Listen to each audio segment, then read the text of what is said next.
एक ऐसी पवित्र ग्रंथ है जिसके बारे में बच्चा बच्चा जानता होगा।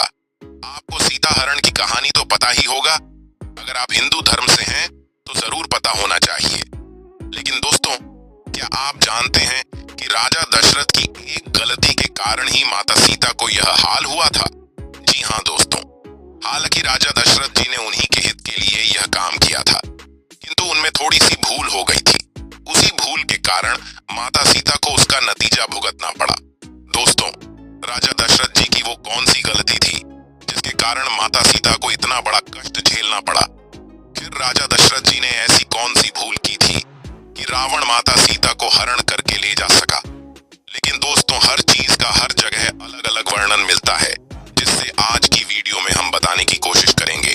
रामायण की कथा तो सभी ने सुनी या पढ़ी होगी, जिसमें श्री राम और माता सीता के जीवन से जुड़े पहलुओं को दिखाया गया है। उन्हीं में से एक कहानी में बताया गया है कि कैसे मर्यादा पुरुषोत्तम राम अपनी पत्नी सीता को एक धोबी की बातों में आकर अयोध्या छोड़कर जाने को कह दिया था। लेकिन क्या आपको पता है कि वो धोबी के रूप में जन्मा एक पक्षी था, जिसके श्राप की वजह से ही माता सीता को वन में भटकना पड़ा था? जी हाँ, आपने सही सुना, माता सीता को श्राप मिला था। आज हम आपको बताएंगे कि देवी सीता को किस पाप की सजा मिली जो उन्हें वन वन भटकना पड़ा। मिथिला नगरी में जनक राजवंश राज करता था। उन्हीं में से एक राजा सीरध्वज थे। एक बार यज्ञ के लिए वो जमीन जोत रहे थे। उसी समय वहां से एक छोटी कन्या निकलती है। इस सुंदर कन्या को देखकर राजा को बहुत खुशी हुई। उन्होंने उस कन्या को अपनी पुत्री बना लिया। उसका नाम सीता रखा। एक दिन सीता अपनी सहेलियों के साथ बगीचे में खेल रही थी। वहां उन्हें एक तोते का जोड़ा दिखाई दिया जो बहुत ही खूबसूरत था।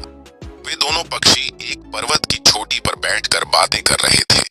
पृथ्वी पर श्री राम नाम से विख्यात एक बड़े सुंदर राजा होंगे। उनकी महारानी का नाम सीता होगा।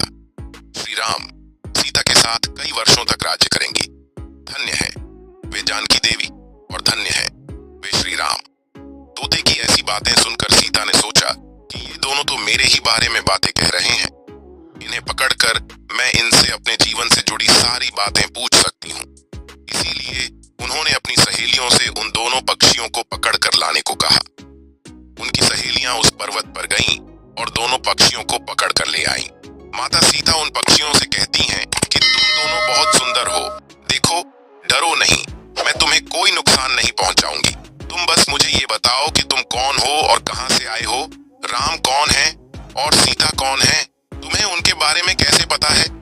माता सीता के पूछने पर दोनों पक्षी बताते हैं कि एक बहुत विख्यात महर्षि वाल्मीकि हैं। हम दोनों उन्हीं के आश्रम में रहते हैं।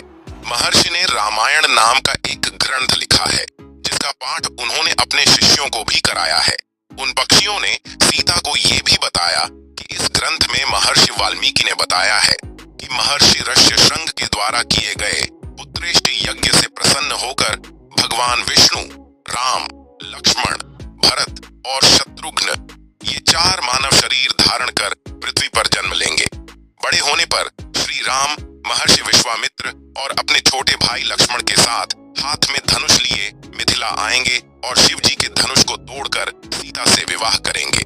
फिर उस पक्षी के जोड़े ने कहा, हे सुंदरी, हमने तुम्हें सब कुछ बता दिया, अब हमें छोड़ दो, हम जाना चाहते हैं। पक्षियों की बातें सुनकर माता सीता के मन में और भी बातें जानने की इच्छा हुई। उन्होंने उन दोनों से पूछा कि राम कहाँ होंगे, वे किसके पुत्र हैं, कैसे वो मिथिला आकर जानकी से विवाह करेंगे? नर तोता बोला कि श्री रामचंद्र का मुख कमल के समान सुंदर, नेत्र बड़े बड़े और खिले हुए, नासिका ऊंची, पतली भुजाएं घुटनों तक, गला शंख के समान होगा। मैं उनका क्या वर्णन करूं, जिनके गुणों का बखान 100 मुख वाला भी नहीं कर सकता। दोनों पक्षी कहते हैं कि जानकी देवी धन्य है, जो जल्द ही रघुनाथ जी की पत्नी बनकर उनके साथ कई वर्ष तक राज करेंगी। लेकिन तुम कौन हो? पक्षियों की बातें सुनकर सीता ने कहा कि जिसे तुम लोग जानकी कह रहे हो वो मैं ही हूँ। माता सीता उन्हें कहती हैं कि मैं तुम दोनों को तभी छोड़ूंगी जब श्री राम यहाँ आकर मुझसे विवाह करेंगे। तब तक तुम दोनों आराम से मेरे घर में रह सकते हो। ये सुनकर मादा तोता जानकी से कहती कि हम वन के पक्षी हैं, हमें घर में सुख नहीं मिलेगा। मैं गर्भवती हूँ, मुझे जाने दो, मैं अपने स्थान पर जाकर बच्चे पैदा करूंगी। आप चाहें तो उसके बाद फिर से यहाँ आ जाऊंगी। उसके कहने पर भी सीता जी ने उसे नहीं छोड़ा। तब उसके पति यानी नर तोते ने कहा, सीता, मेरी पत्नी को छोड़ दो, वो गर्भवती है। जब ये बच्चों को जन्म दे देगी तब उसे लेकर मैं फिर तुम्हारे पास आ जाऊंगा। तब माता सीता ने कहा, तुम आराम से जा सकते हो, लेकिन ये मुझे बहुत पसंद है। तुम घबराओ नहीं, मैं इसकी अच्छे से देखभाल करूंगी।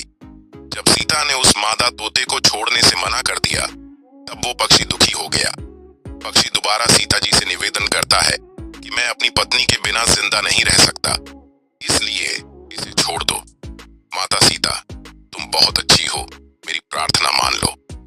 इस तरह उसने बहुत समझाया, लेकिन सीता ने उसकी पत्नी को नहीं छोड़ा। तब मादा पक्षी ने क्रोध में सीता को श्राप दिया कि अरे, जिस प्रकार तू मुझे इस समय अपने पति से अलग कर रही है, वैसे ही तुझे भी स्वयं गर्भवती की अवस्था में श्री राम से अलग होना पड़ेगा। कुछ दिन बाद पति से बिछड़ने के दुख में मादा पक्षी के प्राण निकल गए। पत्नी की मौत हो जाने पर नर पक्षी दुखी हो गया। फिर वो सीता जी से बोला कि मैं मनुष्यों से भरी श्री राम की नगरी अयोध्या में जन्म लूंगा। मेरे ही कारण तुम्हें पति के वियोग का दुख उठाना पड़ेगा। ये कहकर वो वहां से उड़ जाता है। कुछ साल बाद उसका जन्म अयोध्या में धोबी के घर हुआ। उस धोबी के कारण ही सीता जी का अपमान हुआ। उन्हें अपने पति श्री राम से अलग होना पड़ा। उस तोते का श्राप ही सीता जी के पति श्री राम से बिछड़ने का कारण बना। इसीलिए जब माता सीता गर्भवती थीं, तो उन्हें भी पति से दूर वन में रहना पड़ता है। आपने अक्सर लोगों को कहते सुना होगा कि हमें हमारे कर्मों का फल हमें यहीं मिलता है। इस कहानी से ये बात सिद्ध भी हो जाती है कि कर्म के फल से कोई भी नहीं बच सकता, फिर चाहे वो भगवान राम हो या सीता, सभी को अपने कर्मों को फल भोगना पड़ता है। तो दोस्तों, आपको कैसी लगी राजा दशरथ ने किया था माता सीता के साथ एक घोर पाप? अच्छी लगी होगी तो वीडियो को लाइक कर देना और